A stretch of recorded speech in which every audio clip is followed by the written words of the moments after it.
কথাটা কার কথা? আরে ভাইয়া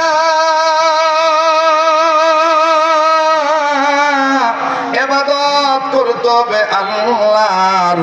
আল্লাহ রাব্বুল আমিন সাহায্য করবে। আল্লাহ পাক বললেন ফাদখুলি ফি ইবাদি ওয়াদখুলি জান্নাতি। তোমরা যদি দুনিয়ার জমিনে ইবাদতে প্রবেশ করো আমি আল্লাহ তোমাদেরকে মৃত্যুর পরে জান্নাত দিয়ে দেব। আরে বন্ধুরে কেউ কেউ জিজ্ঞাসা করতে পারে শরীয়তপুরি হুজুর দুনিয়ার জমিনে ইবাদত করলে মরার পর আমার আল্লাহ জান্নাত দিবে, কিন্তু দুনিয়াতে চলতে গেলে তো পেট আছে, এই পেটের খাদ্য দিবে কে? আল্লাহ পাক ডাক দিয়ে বলেন ইত্তেহাদু শাবাব ভাঙ্গামুরের ভাইরা সবাই আয়োজন করেছে এটাই বোঝাবার জন্য।